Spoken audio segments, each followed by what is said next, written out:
பண்ணுவாங்க? லேசா காலை மட்டும் நீட்டுவோம், அப்புறம் கையை மட்டும் நீட்டுவோம். செத்த நவரு அப்படிமா பக்கத்தில் இருக்க பாப்பாவை. இதெல்லாம் அடுத்தடுத்து வரும். இது நம்ம கோவிலில் வந்து விசேஷமான 2வது மகா சிவராத்திரி. போன வருஷம் மகா சிவராத்திரி அற்புதமாக ஆரம்பித்தோம். இது 2வது ஆண்டு நம்ம பண்ணுறோம். 2 வருஷமா ஆகிட்டு இன்னும் இந்த சிவராத்திரி வந்து எதுக்காக நடக்குதுங்கிறது நிறைய பேருக்கு தெரியல. இந்த சிவராத்திரி எதுக்காக பண்ணுறோம்? ஏன் ராத்திரி கண்ணு முழிச்சே இருக்கணுமா? தூங்குனா ஆகாதா? இந்த சிவராத்திரியின் தாத்பரியம் என்ன அப்படிங்கிறத அவசியம் தெரிஞ்சுக்கணும். எந்த ஒரு காரியங்கள் செஞ்சாலும் அந்த காரியத்திற்கு உண்டான காரணத்தை தெரிஞ்சுக்கிட்டு செஞ்சாதான் பலன். காரணமே இல்லாமல் செஞ்சால் பலன் கிடையாது. அடுத்த வாரம் பெங்களூர் போகிறோம் அப்படின்னாக்கா இன்றைக்கே டிக்கெட் புக் பண்ணி வச்சுருவோம். ஏன்னா அடுத்த வாரம் போய் ஆக்கணும். அது மாதிரி ஒரு விரதம் இருக்கிறோம் அப்படின்னாக்கா அந்த விரதத்திற்கு உண்டான காரணத்தை தெரிஞ்சு வச்சுக்கணும். அப்போ தான் அந்த விரதத்திற்கு பலன். இது மாதிரி இந்த உலகத்தில் நிறைய விரதங்கள் இருக்குது. கிருத்திகை விரதம் இருக்குது, சஷ்டி விரதம் இருக்குது, ஏகாதசி விரதம் இருக்குது, சனிக்கிழமை விரதம் இருக்குது, நவராத்திரி விரதம் இருக்குது. இது மாதிரி நிறைய விரதங்கள் இருக்குது. எல்லா விரதங்கள்லேயும் ரொம்ப சிறப்பாக கொண்டாடப்படக்கூடிய ஒரு விரதம் இந்த சிவன் ராத்திரி விரதம் அப்படிங்கிறது. இந்த சிவன் ராத்திரி அப்படிங்கிறது மாசி மாதம் வரக்கூடிய விசேஷமான ஒரு விரதம். அம்பாளுக்கெல்லாம் 9 நாள் நவராத்திரி விரதம். பொதுவாக சாயந்தரம் 3 மணிக்கு பிறகு எந்த பூஜைகள் செய்தாலும் அந்த பூஜைகள் வந்து அம்மனுக்கு உரியது. சாயந்தரம் ஆனால் வீட்டில் விளக்கேற்றி வைப்போம். அப்போ யாரை கும்பிடுவோம்? மகாலட்சுமியை கும்பிடுவோம். பதில் சொன்னால் தான் முடிச்சிருக்கீங்கன்னு அர்த்தம். அப்போ சாயந்தர பொழுதில் நம்ம செய்யக்கூடிய பூஜைகள் எல்லாமே அம்பாளுக்கானது. பகல் பொழுதில் செய்யக்கூடிய பூஜைகள் எல்லாமே சுவாமிகளுக்கானது. கிருத்திகை விரதம் இருப்போம், மத்தியானம் படையல் போட்டு சாப்பிட்ருவோம். சஷ்டி விரதம் இருப்போம், மதியம் சாப்பிட்ருவோம். ஏகாதசி விரதம் இருந்தால் மதியம் விரதம் விட்டுருவோம். நவராத்திரி விரதம் இருந்தால் சாயந்தரம் தான் விரதம் விடுவோம் அம்பாளை பிரார்த்தனை பண்ணிட்டு. ஆனால் இந்த சிவராத்திரி அப்படிங்கிறது சுவாமிக்கு உண்டானது. ஆனால் ராத்திரி பூஜை பண்ணுறோம். ஒரு தாத்பரியம். ஒரு காலத்தில் இந்த உலகத்தில் வந்து 4 யுகங்கள் மொத்தம். கிரேதாயுகம், திரேதாயுகம், தியாபரயுகம், கலியுகம். இது மாதிரி 4 யுகங்கள். இதில் இப்போ நம்ம வாழ்ந்துகிட்டு இருக்கிறது 4வது யுகம், கலியுகம் அப்படின்னு பேர். இந்த கலியுகத்துக்கு இன்னும் 56,800 வருஷங்கள் இருக்குதா? அவ்வளோதான். 56,800 வருடங்கள் முடிஞ்சிருச்சுனாக்கா இந்த கலியுகம் அப்படிங்கிறது முடிஞ்சிடும். இந்த உலகம் ஃபுல்லாக க்ளோஸ் ஆகிட்டு புது யுகம் வரும். அந்த புது யுகம் வரும்பொழுது தான் கிருஷ்ண பகவான் வந்து கல்கி அவதாரம் எடுப்பார். பெருமாள் கல்கி அவதாரம் எடுப்பார் இந்த யுகம் முடியும் பொழுது. அது மாதிரி ஒரு யுகத்தில் பிரளயம் அப்படிங்கிறது வந்துச்சான். பிரளயம் அப்படின்னாக்கா பாருங்க, வீட்டில் வந்து கணவன் மனைவி 2 பேரும் அப்படியே ஹாப்பியாக போய்கிட்டே இருப்பாங்க. திடீர்னு ஒரு நாள் ஒய்ஃபு குதிப்பான். அப்போ அங்கே பிரளயம் வந்துருச்சுன்னு அர்த்தம். அப்போ நல்லா இருக்கிறது எப்போ சீற்றம் ஆகுதோ அது பிரளயம் அப்படின்னு அர்த்தம். அமைதியாக ஓடிட்டு இருக்கு கடல். அந்த கடல் கொந்தளிச்சு தண்ணியெல்லாம் பூமிக்கு வந்துருச்சுன்னா அது பிரளயம். நல்லா இருக்கக்கூடிய பூமி 2ஆ பிளந்து கீழே எல்லாம் போயிட்டாங்கனாக்கா அது பிரளயம். ஏற்கனவே சுனாமின்னு வந்துச்சு. இந்தோனேசியாவில் ஆரம்பித்து திருச்சி சென்னை வரைந்திலும் ஃபுல்லாக தரமட்டமாக்குச்சு. அது பிரளயம் அப்படின்னு பேர். அது மாதிரி ஒரு காலத்தில் ஒரு பெரிய பிரளயம் வந்துச்சான். அந்த பிரளயத்தப்போ பிரம்மதேவனால் படைக்கப்பட்ட அனைத்து உயிர்களும் க்ளோஸ் ஆகிடுச்சான். சின்ன எறும்புலேருந்து மனிதன் வரைந்திலும் புல் பூண்டு செடி கொடிகள் வரைந்திலும் எல்லாமே தரமட்டம் ஆயிடுச்சான். அப்போ எல்லாம் அம்பாள் வந்து ரொம்ப மனசு கஷ்டப்பட்டாலாம். இவ்வளோ மக்களை இழந்துட்டோமே, இவ்வளோ நாடு நகரம் இழந்துப்பேன்னு சொல்லி பார்வதி தேவி சிவபெருமான நோக்கி பிரார்த்தனை பண்ணாங்களாம்.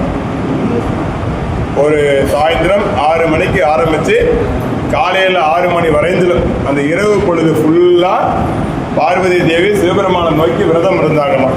எதுக்காக அப்படின்னாக்கா பிரம்மனால் படைக்கப்பட்ட அனைத்து உயிர்களும் திரும்ப கிடைக்கணும், இந்த நாடு நகரம் சிறப்பாக இருக்கணும் அப்படிங்கிறதுக்காக அவங்க விரதம் இருந்தாங்களாம்.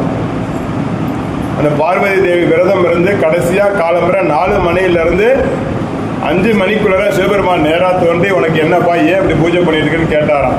அப்போ இந்த உலகத்தை திருப்பி கொடுங்க, உங்கள்கிட்ட இருக்கக்கூடிய சக்தியை வச்சு உலகத்தை திருப்பி கொடுங்கன்னு கேட்டாங்களாம்.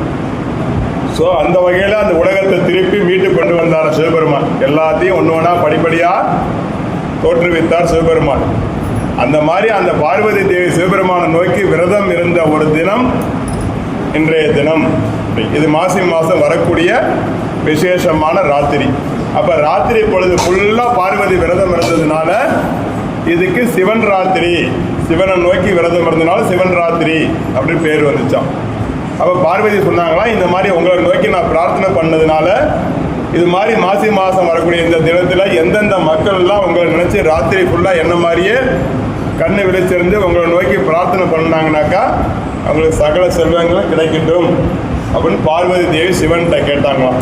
அந்த வகையில் தான் இந்த சிவன் ராத்திரி அப்படிங்கிறது உற்பத்தி ஆச்சு. அதனால தான் இந்த மாசி மாதம் வரக்கூடிய சிவன் ராத்திரி ரொம்ப விசேஷமானது. 4 கால பூஜைகள். முதல் கால பூஜை பிரம்மதேவன் வழிபாடு பண்ணுவார், 2வது கால பூஜை பெருமாள் வழிபாடு பண்ணுவார், 3வது கால பூஜை லிங்கோத்பவர் வழிபாடு பண்ணுவார், 4வது கால பூஜை 33 தேவர்கள், 48 ரிஷிகள், கந்தர்வர், ஆகாசவாணி, பூமாதேவி, புல் பூண்டு செடி கொடி தாவரங்கள் மனிதர்கள் எல்லாரும் சேர்ந்து பிரார்த்தனை பண்ணக்கூடியது 4வது கால பூஜை. மேக்சிமம் எல்லாரும் 4 மணிலேருந்து 6 மணிக்குள்ள முழிச்சிருவோம்.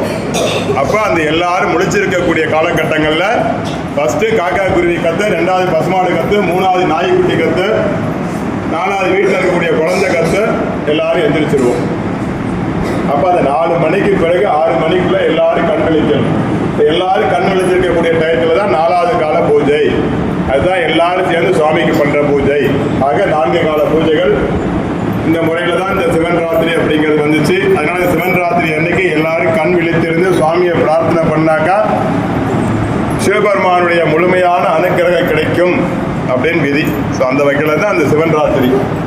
இந்த சிவன் ராத்திரி விரதம் அப்படிங்கிறது இன்னைக்கு காலையில் தொடங்கி இருக்கணும். காலையில் குளிச்சுட்டு சாமியை பிரார்த்தனை பண்ணி எதுவுமே சாப்பிடாம இருக்கணும். இப்போ ராத்திரி கோயிலுக்கு வந்துட்டீங்க, 4 கால பூஜையை பார்க்கணும்.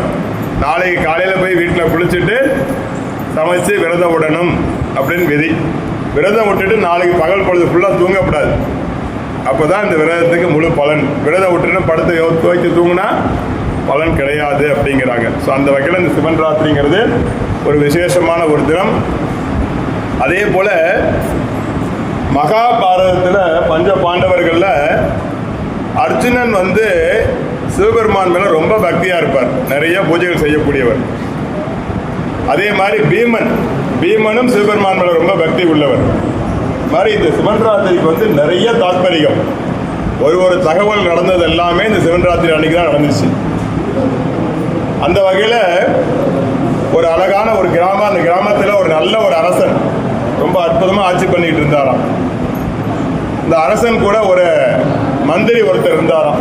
அந்த மந்திரி ரொம்ப ரொம்ப அற்புதமான மனிதர், ரொம்ப நம்பிக்கையான மனிதர். அந்த நாட்டு ராஜாவுக்கு அந்த மந்திரியை ரொம்ப பிடிக்குமா. அவர் மேலே இருக்க ஈடுபாட்டினால அந்த மந்திரிக்கு அழகா ஒரு கல் பதித்த மோதிரம் ஒன்று கிஃப்டாக கொடுத்தாராம். அவர் வாங்கிட்டு போய் வீட்டில் பத்திரமா வச்சுக்கிட்டார். அந்த மந்திரிக்கு 2 பையனுங்க. அந்த மந்திரிக்கு 2 பையனுங்க. 2 பையன்களை வெட்டி தண்டமாக இருப்பானுங்க. ஒரு வேலைக்கு போக மாட்டான், ஒன்றும் செய்ய மாட்டான். ஒரு கொடுத்த மோதிரத்தை வாங்கிட்டு போய் பீரோவில் பத்திரமா வச்சிருந்தாராம். இந்த மாதிரி ராஜா கொடுத்த அந்த வைர மோதிரம் அப்படிங்கிறது வீட்டில் இருக்குங்கிறது சின்ன பையனுக்கு தெரிஞ்சு போயிடுச்சு. உடனே போய் அப்பா இல்லாத நேரத்தில் வீட்டை திறந்து உள்ள பாக்ஸில் இருக்கக்கூடிய அந்த மோதிரத்தை எடுத்துகிட்டு போயிட்டான். அந்த மோதிரத்தை எடுத்துகிட்டு போன என்ன பண்ணா, ஊர் கடைக்கோடியில் ஒரு வீடு இருக்கு. அந்த வீட்டில் ஒரு விலை மாதின்னு சொல்லி ஒரு பொம்மநாட்டி இருப்பான். அந்த பொம்பளை கூட போய் பேசிக்கிட்டு இருந்துட்டு இந்த மோதிரத்தை அவளுக்கு கிஃப்டாக கொடுத்துட்டு வந்துட்டான். அடுத்த 4 நாளையில் அந்த பொம்மநாட்டி என்ன பண்ணுறா, அரசவையில் டான்ஸ் ஆடுறான். அவங்க நடனம் ஆடுறதுக்குன்னே நிறைய பேர் இருப்பாங்க, டான்ஸ் ஆடுவாங்க, அவங்களுக்கு பணம் வச்சு கொடுப்பாங்க. அந்த பொம்மநாட்டி அரசவையில் டான்ஸ் ஆடுறான். அது மாதிரி கையை நீட்டி ஆடும்போது கையில் இருக்க மோதிரத்தை இந்த ராஜா பார்த்துடுறாரு. ஏன்னா நம்ம கொடுத்த மோதிரம் இவ போட்டிருக்காளே, நம்ம மந்திரிக்கெல்லாம் கொடுத்தோம். மந்திரியை கூப்பிட்டு கேட்குறாரு, எங்கடா நான் கொடுத்த மோதிரம், வீட்டில் பத்திரமா வச்சுருக்குங்க, போய் எடுத்துன்னு வா அப்படின்னா போய் பார்த்தா மோதிரத்தை காணோம். அப்புறம் என்னன்னு விசாரிச்சா இந்த மாதிரி சின்ன பையன் தான் எடுத்துகிட்டு போயிட்டா. இந்த பொம்பளையை கூப்பிட்டு கேட்குறாங்க, உனக்கு யார் கொடுத்தா, எப்படி கிடைச்சதுன்னு. மந்திரியுடைய பையன் தான் கொடுத்தாருங்க உடனே மந்திரி நல்ல மனிதர், அதனால் என் பையனை எங்கே இருந்தாலும் தேடி பிடிச்சி அவன் கழுத்தை வெட்டி எடுத்துகிட்டு வந்துடுங்கன்னு சொல்லி பையனையே கழுத்தை வெட்ட சொல்லி ஒரு ஆணை போட்டார். உடனே அங்கே இருக்கக்கூடிய காவலாளிகள்லாம் வேலை எடுத்துகிட்டு அந்த பையனை துரத்திட்டு போகிறாங்க பிடிக்கிறதுக்காக. இந்த தகவல் காத்து வாக்கில் அந்த பையனுக்கு எப்படியோ கிடைச்சிருச்சு. அவன் ஓடிக்கிட்டே இருக்கான் விடிய விடிய. சாயந்தரம் 6 மணிக்கு பிடிச்ச ஓட்டம். இந்த காவலாளிகளும் அவனை துரத்திக்கிட்டே இருக்காங்க, அவனும் ஓடிக்கிட்டே இருக்கான். இப்படியே ஓடி போய் கடைசியில் ஒரு இடத்துல ஒரு சிவன் கோயில், அந்த சிவன் கோயிலில் பூஜைக்கெல்லாம் ஆன பிறகு அங்கே நிறைய பதார்த்தங்களை இலையில போட்டு வச்சுருக்காங்க. இந்த ஓடின கலப்பு பசி வேற வந்துருச்சு. வேகமாக அந்த கோயிலுக்குள்ளே போய் இருக்கிறத எடுத்து சாப்பிட்ருவோம் அப்படிங்கிறதுக்காக போகிறான். அந்த கோயிலுக்குள்ளே சாப்பிட போனால் ஏற்கனவே அந்த கோயிலில் திருட வந்த 3 பேர் உட்கார்ந்துருக்கான். இவன் என்ன பண்ணுறான், அந்த பதார்த்தங்கள் இருக்கிற இடம் தெரியல அப்படிங்கிறதுக்காக தேடிக்கிட்டு இருக்கும் பொழுது இந்த கோவிலில் விளக்கு எரிஞ்சிக்கிட்டு இருக்கு. அந்த விளக்கு அணைய போகிற மாதிரி ஸ்டேஜ் மெல்லிதான் எரியுது. அந்த பொருள் என்ன சாப்பாடு இருக்கு எடுத்து சாப்பிடலாம் தெரியணுமே அப்படிங்கிறதுக்காக ஒரு குச்சி எடுத்து லேசாக அந்த விளக்கு தூண்டி விட்டானோ. தூண்டி விட்டுட்டு பார்த்தா பதார்த்தங்கள் தெரியுது. அதே நேரத்தில் அங்கே இருக்க திருடன்னு தெரியுறான். அவன் 2 பேர் இவனை அடி போடவும் திருப்பி ஓடிட்டான். ஒன்றும் சாப்பிடல. இப்போ வெளியே வந்து பார்த்தோன்னா அவங்க காவலாளி துரத்திட்டு வராங்க. திருப்பி ஓடிக்கிட்டே இருக்கான். இப்படியே பகல் ஃபுல்லாக விடிய ஃபுல்லாக ஓடிட்டான். விடிஞ்சு 5:30 மணி போல் அவனால் களைப்பு தாங்க முடியல. ஓடின பலம் வேற வளர்ந்து போயிட்டு தன்னிச்சையாக கீழே விழுந்து இறந்து போயிடுறான். இறந்து போன உடனே நேராக யமதூதர்கள்லாம் ஒரு 5 பேர் வர்றாங்க அவனை கூட்டிட்டு யமலோகம் போகிறதுக்காக. அதே நேரத்தில் கைலாயத்திலேருந்து 10 பேர் வர்றாங்க. சுவாமி அனுப்பிச்சு வைக்கிறார். அப்போ கீழே வந்தவொடனே இந்த கைலாயத்தில் வந்த நபர்களுக்கு பூதகணங்களுக்கும் யமதூதர்களுக்கு சண்டை. அவன் நான் யமலோகத்துக்கு கூட்டிகிட்டு போவேன்றான். இல்லை சிவபெருமான் இவனை கைலாயத்துக்கு கூட்டிட்டு வர சொன்னால் இவங்க சொல்கிறாங்க ஒரு சாமியை சொல்லிட்டாருன்னு சொல்லி கைலாயத்துக்கு அனுப்பிச்சு வச்சுட்டாங்களா இவனை. அப்போ இந்த நிகழ்வு நடந்த நாள் ஒரு சிவன் ராத்திரி. இந்த பையன் அன்னைக்கு காலையிலிருந்து எதுவுமே சாப்பிடாம இருந்தான். சாயந்தரம் ஓட ஆரம்பித்தான். விடிய விடிய ஓடிக்கிட்டே இருந்தான். எதுவுமே சாப்பிடாம இருந்தான். அணைந்து போகிற விளக்க தூண்டி விட்டான். அவன் வாழ்க்கையில் செஞ்ச ஒரே காரியம் அது மட்டும்தான். அணைஞ்ச விளக்க தூண்டி விட்டான். அந்த ஒரு காரணத்திற்காக அவனை கைலாயத்துக்கு கூட்டு போயிட்டாங்களாம். ஏன்னா அந்த நிலம் சிவராத்திரி தினம். சிவராத்திரி அன்றைக்கு ஒரே ஒரு அணையக்கூடிய விளக்க தூண்டி விட்டதுனால அவன் இறந்தும் கைலாயத்தில் போய் சௌக்கியமாக வாழ்ந்தானான். அப்போ நம்ம எல்லாம் இந்த சிவன் ராத்திரி அன்னைக்கு சிவன் கோயிலில் விளக்குக்கு எண்ணெய் கொடுத்து விளக்கை ஏற்றி விட்டோம்னாக்கா நமக்கும் அற்புதமான கைலாயம் கிடைக்கும். எங்களெல்லாம் அங்கே அனுப்புறீங்களா சாமின்னு கேட்கக்கூடாது. போகும்பொழுது சௌக்கியமாக போகலாம். அதுக்காக அதனால தான் எல்லார்ட்டையும் சொன்னேன், கோயிலுக்கு எண்ணெய் வாங்கிட்டு வந்து கொடுங்க. அதேதான் இந்த சிவன் ராத்திரி அன்னைக்கு தெரிந்து செய்த பாவங்கள் தெரியாமல் செய்த பாவங்களுக்கும் பிராயச்சித்தம். இன்றைய தினம் ஒரு குழந்தை பிறந்துருச்சுன்னு சொன்னாக்கா அந்த குழந்தை பிறந்ததிலிருந்து 18 வயசு வரைந்திலும் என்ன தவறு செய்தாலும் அந்த தவறுடைய பலாபலன் அப்பாவுக்கு அம்மாவுக்கு பாதி. அதனால நம்ம பிள்ளைங்க தப்பு செஞ்சால் மிரட்டி வைக்கணும், செய்யாத பாப்பான்னு சொல்லணும். பிள்ளைங்க செய்யக்கூடிய தப்புல பாதி பங்கு அப்பாவுக்கு, பாதி பங்கு அம்மாவுக்கு. இது விதி. அதே போல கணவன் மனைவியா இருக்கும்போது மனைவி செய்யக்கூடிய தப்பு பாதி பங்கு கணவனுக்கு. இப்போ நீங்க என்ன யாரும் தப்பு செய்யக்கூடாது. ஏற்கனவே பாவம் அப்புறாணியா இருக்கார் அவரு. நீங்க செய்யற தப்பு பாதி அவருக்கு. உங்க வீட்டுக்காரர் செய்யக்கூடிய புண்ணியத்துல பாதி உங்களுக்கு. எப்படி பாருங்க, இதுதான் இந்து தர்ம கலாச்சாரம். இந்து தர்மம் அதான் சொல்லுது.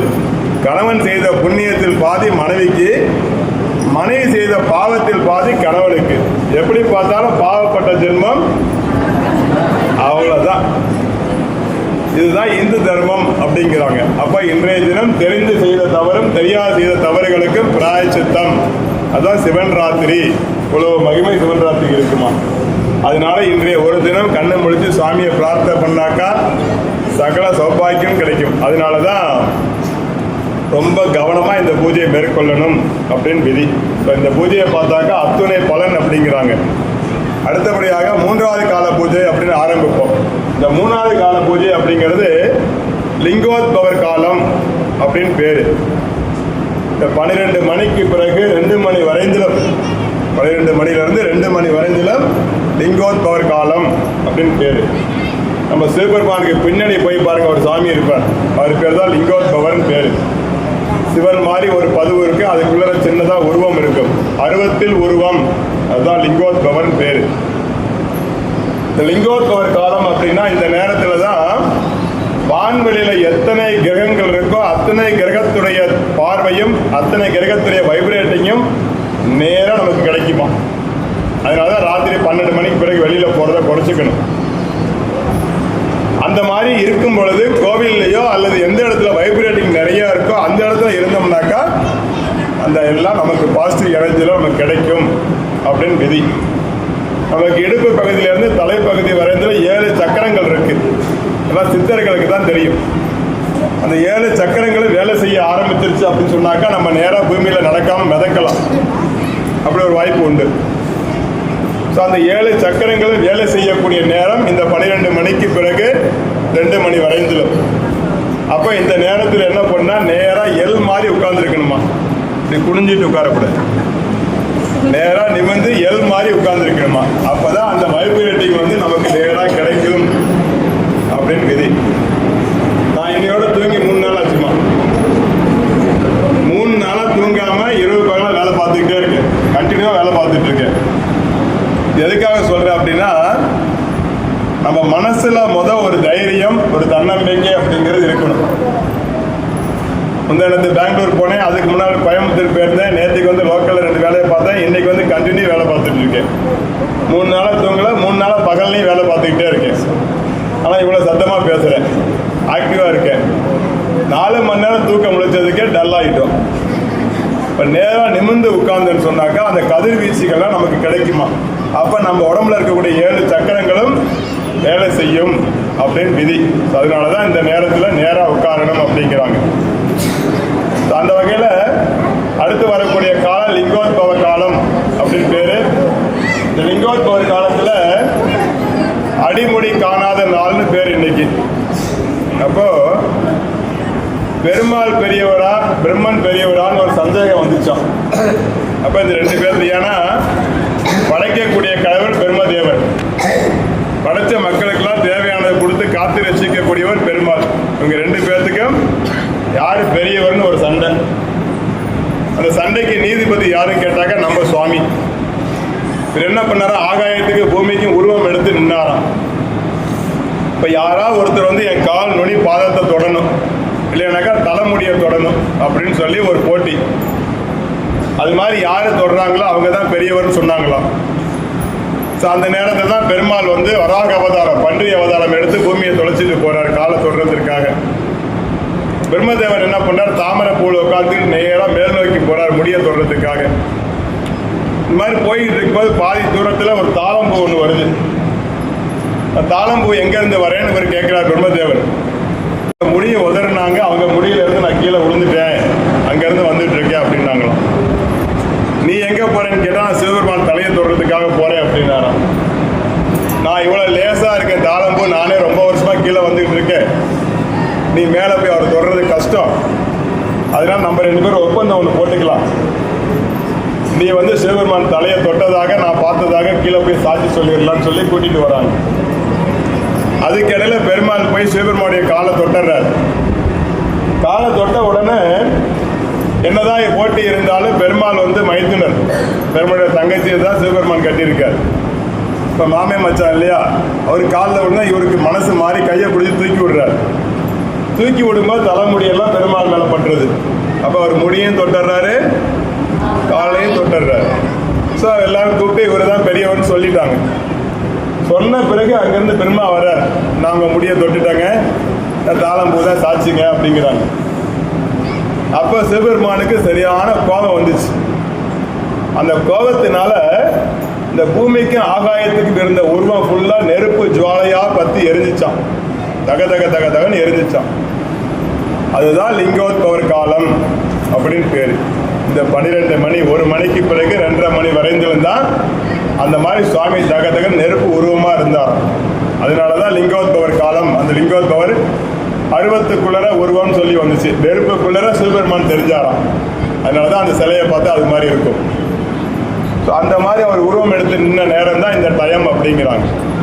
ஸோ அவருக்கு அந்த கோபம் தணிஞ்சு இவங்க 2 பேரும் பொய் சொன்னதுனால பிரம்மதேவனுக்கு பூ உலகத்தில் எங்கேயுமே தனி கோவில் கிடையாதுன்னு சாபத்தை கொடுத்தாங்க. சிவன் கோயில், புல்லா கோயில், பிரம்மா கோயில், மாரியா கோயில், செல்லாய் கோயில் இருக்கும். எங்கேயுமே பிரம்மனுக்கு கோயிலுன்னு இருக்காது. உத்தமர் கோயில் இருக்கும், அது தனி சன்னதி, கோயிலுக்குள்ளர இருக்கும். அது மாதிரி பிரம்மதேவனுக்கு அந்த பொய் சொன்ன காரணத்தினால இந்த உலகத்தில் எங்கேயுமே கோவில் கிடையாது. இந்த தாளம்பூ பொய் சொன்ன காரணத்தினால் தெய்வ காரியங்களுக்கு தாளம்பூவை பயன்படுத்த மாட்டாங்க. இது சம்பிரதாயம். அதே போல இந்த பிரம்மதேவன் பொய் சொன்னதுனால பிரம்மதேவனுடைய பொண்ணுக்கு கல்யாணம் பண்ணி மணவரையை சுற்றி வரும் பொழுது இந்த மருமகன் கையில் கைச்செண்டு வச்சிருந்தாராம். அதில் தாளம்பூ இருந்தாச்சாம். அந்த தாளம்பூவில் இருந்த நாகம் தீண்டி அந்த பையன் இறந்து போயிட்டாராம். பிரம்மதேவனுடைய மருமகன். எல்லாம் சம்பிரதாயம். ஸோ அதனால தான் இந்த தாளம்பூவை பூஜைக்கு பயன்படுத்த மாட்டாங்க. ஆனால் இன்றைய ஒரு தினம் இந்த 3வது காலத்தில் தாளம்பூ பயன்படுத்தலாம் அப்படின்னு ஒரு ஆப்ஷன் கொடுத்தாங்க இந்த பிரம்மதேவனுக்கு தாளம்பூவுக்கும். அதனால தான் முதல் பூஜையை பிரம்மதேவன் பண்ணுவார், 3வது காலத்தில் தாளம்பூ பயன்படுத்துவோம். அது இந்த 3வது காலம் லிங்கோத்பவர் காலம் அப்படின்னு பேர். அதனால் இந்த 3 பேர்த்தையும் பிரார்த்தனை பண்ணக்கூடிய காலம் தான் இந்த லிங்கோத்பவர் காலம் அப்படிங்கிறாங்க. அதே போல் ஒரு ஊரில் ஒரு வயசான அம்மா ஒருத்தர், அந்த அம்மா வந்து காசியில் போய் தான் தன்னுடைய ஆயுள் பார்க்க முடியணும் அப்படின்னு ரொம்ப நாள் ஆசை. அவங்க பையனை கூப்பிட்டு சொன்னாங்களாம், தம்பி நான் காசியில் போய் தான் ஆயுள் பார்க்க முடியணும் அப்படின்னு. அப்போல்லாம் வண்டி வாகனங்கள்லாம் இல்லாத, வசதி இல்லாத ஒரு காலம். அப்போ அவர் என்ன பண்ணார், அவங்க மனைவி மக்கள் எல்லாம் கூப்பிட்டு இந்த மாதிரி எங்கள் அம்மா ஆசைப்படுறாங்க, நான் அவங்கள கூட்டிகிட்டு போகிறேன், திருப்பி நான் வருவேன்னா என்னமோ தெரியாது அப்படின்னு சொல்லி அவங்க வீட்டுக்காரமாட்ட பையன்லாம் தான் சேர்த்து வச்ச பணத்தெல்லாம் கொடுத்து பத்திரமா வாழ்க்கை நடத்திக்கின்னு சொல்லிட்டு அவங்க அம்மாவை கூட்டிகிட்டு போகிறார். ஒரு 2-3 மாதம் நடந்துட்டாங்க. அந்த அம்மாவுக்கு ரொம்ப முடியல. அடுத்து ஒரு 20 நாள் அவங்க அம்மாவை தூக்கி தோளில் போட்டுக்கிட்டே நடக்கிறார். அதில் இவருக்கு முடியல. இப்படியே போயிட்டு இருக்கும்போது நல்ல வனாந்திர காடு.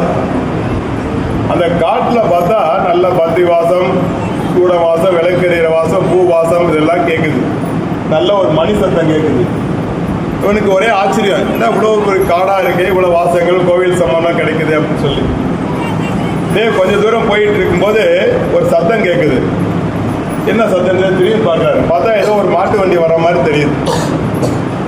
ஒத்த மாட்டு வண்டி வருது. இந்த ஒத்த மாட்டு வண்டி அப்படிங்கிறது நம்ம ஆட்டோ மாதிரி லோக்கலில் மட்டும் போகிறது. ரெட்டை மாட்டு வண்டிங்கிறது வெளியூரில் போயிட்டு ஜாமான்லாம் அரைச்சிட்டு நெல்லை அரைச்சிட்டு வர்றதுக்கு வெளியூருக்கு போகலாம். இந்த ஒத்த மாட்டு வண்டிக்கு தான் மேலே கூண்டு மாதிரி போட்டிருப்பாங்க. ஸோ அந்த மாட்டு வண்டி வருது. அந்த வண்டி வந்து கரெக்டாக இவங்க பக்கத்தில் நிற்கிது. நின்று உடனே ஏறி உட்காந்துக்கங்க அப்படின்னு குரல் கேட்குது. அந்த வண்டி ஓட்டிகிட்டு இருக்க இடத்துல ஒருத்தர் உட்காந்துருக்கிற மாதிரி தெரியுது. வெள்ளையாக துணி போட்டு மூடி இருக்காங்க. ஆனால் யாரும் இல்லை அதில். சரி 2 பேர் வண்டியில் ஏறி உட்காந்துட்டாங்க. கொஞ்சம் தூரம் வண்டி போய்கிட்டே இருக்கு. இந்த பையன் யோசிக்கிறார், ஒரு மாட்டு வண்டி போகுது, என்னதான் இருந்தாலும் கீழே பள்ளம் இருக்கும், மேடு இருக்கும், கல் இருக்கும், கொஞ்சம் கூட நொடி இல்லாமல் வண்டி போயிட்டு இருக்கு. வண்டியில் சைலன்சர் இருந்தது, சேக்கப் எது இருக்கு அனுமதி தெரியலையே, இவ்வளோ மெதுவாக போகுது. வண்டி வர போயிட்டு இருக்கு. அப்போ முன்னாடி பார்க்குறாரு, ஓட்டுற ஆள் ஓட்டுற மாதிரியே தெரியல, உட்கார்ந்து இருக்கிறாரு, உருவம் தெரியல. இன்னும் கொஞ்சம் முன்னாடி போய் பார்க்குறாரு. பார்த்தா முன்னாடி மாட்டு வண்டியில் மாடு இல்லை. மாட்டுக்கு மேலே நம்ம நந்தி பகவான் இருக்கார். கால் எப்படி மடிச்சு போட்டு உட்காந்துருக்காரோ அது மாதிரி நந்தி பகவான் தான் இருக்கார். ஆனால் வண்டி போயிட்டு இருக்கு. வண்டி பூமியை தொடாமல் மேல் பகுதியிலேயே வண்டி போயிட்டு இருக்கு. அப்போ நல்லா 2 பேர் இந்த அம்மாவும் இந்த பையனை உத்து கவனிக்கிறாங்க. கரெக்டாக உத்து கவனிக்கும் போது காலையில் 4:15 மணி. அந்த நிகழ்வு நடந்ததும் ஒரு சிவன் ராத்திரி காலையில் 4:15 மணி. அந்த மாட்டு வண்டிக்கூடிய மாட்டை பார்த்தா ரிஷப வாகனமாக இருக்காங்க, காலை மடித்து போட்டு. கரெக்டாக அங்கே உத்து கவனிக்கும் பொழுது காசியில் இருக்காங்க. அந்த அப்பா அம்மா பையனும் காசியில் இருக்காங்க. அந்த அம்மா சொல்கிறாங்க, தம்பி காசி வந்துட்டேன்டா அப்படிங்கிறாங்க. ஆனால் நினைவில்லாமல் படுத்திட்டு இருந்த அம்மா காசி வந்துட்டேன்டான்னு சொல்கிறாங்க. அந்த அம்மா சொன்னவொன்னே இந்த பையன் காசியை பார்க்குறானா அம்மாவை பார்க்குறான்னு தெரியல. அந்த அம்மா ஆயுள் பாகம் முடிஞ்சு போயிடுச்சு. அந்த நிகழ்வு நடந்தது இந்த சிவன் ராத்திரி தினம் அப்படிங்கிற அது மாதிரி நிறைய கதைகள் இருக்குது, சிவன் ராத்திரி ஒட்டின கதைகள். ஸோ அந்த வகையில் நம்ம என்ன நினைக்கிறோமோ அந்த நினைவு கரெக்டான நினைவாக இருந்தால் நிச்சயமாக நடக்கும் தான் விதி. அதே மாதிரி நிறைய சுவாமிக்கு சொல்லிக்கிட்டே போகலாம். இப்போ அடுத்து நேரம் ஆயிடுச்சு, அடுத்த பூஜைக்கு அதனால அடுத்து 3வது கால பூஜை லிங்கோத்பவர் கால பூஜை அப்படின்னு சொல்றோம். சுவாமியை நல்லா பிரார்த்தனை பண்ணுங்க. 3வது கால பூஜையை பார்க்கலாம். 3வது கால பூஜை முடிச்ச உடனே அடுத்து ஒரு 2 கதை இருக்கு. அந்த 2 கதை முடிஞ்ச உடனே உங்களுக்கு நிறைய சந்தேகம் இருக்கும். எனக்கு ஒரு நாளைக்கு மினிமம் 20 ஃபோன் வரும். இதை செய்யலாமாங்க, அதை செய்யலாமாங்க. இன்னைக்கு நிறைய பேர் ஃபோன் பண்ணி ஒரு காரணத்தை சொல்லி நான் கோயிலுக்கு போகலாமா, சிவன் கோயிலுக்கு போகலாமா, நைட்டு தங்கலாமா, இன்னைக்கு நிறைய பேர் என்கிட்ட கேட்டாங்க. எங்கள் பாட்டி 90 வயசு இறந்து போச்சுங்க, 60 நாள் ஆச்சுங்க, கோயிலுக்கு போகலாமா வேணாமா. ஒவ்வொருத்தர் கேட்பாங்க. சென்னையில் ஒருத்தர் வீடு கிரகப்பிரவேசம் பண்ணி கொடுத்தேன் போன மாதம். இந்த கிரகப்பிரவேசம் பண்ண வீடு முடிஞ்சு இப்போதான் அவர் மேலே இருக்க பாத்ரூம்லாம் வேலை பார்த்துருக்காரு. சாமி மேலே பாத்ரூம்லாம் வேலை பார்த்தாச்சு, அது பயன்படுத்தலாமா வேண்டாமான்னு ஃபோன் பண்ணி கேட்குறாரு. இல்லை அதுக்கு தனியாக பூஜை பண்ணணுமே என்னமோ தெரியல, அவர் கேட்குறாரு. இது மாதிரி நிறைய சந்தேகம் இருக்கு ஒவ்வொருத்தருக்கும். அதே போல குலதெய்வ கோவில் சாமி போட்ட வீட்டில் வைக்கலாமா வைக்கக்கூடாதா, குலதெய்வத்தை போய் என்னைக்கு பார்க்கறது, இது மாதிரி நிறைய சந்தேகம் இருக்கும். அதெல்லாம் மனசில் அப்படியே கொண்டு வந்து வச்சிருங்க. இந்த பூஜை முடிஞ்சோடனே உங்கள் சந்தேகங்கள் அத்தனை சந்தேகங்களுக்கும் பதில் சொல்லப்படும். சரியா? அடுத்து 3வது காலம் சுவாமியை நல்லா பிரார்த்தனை பண்ணுங்க. நல்லா பார்வதி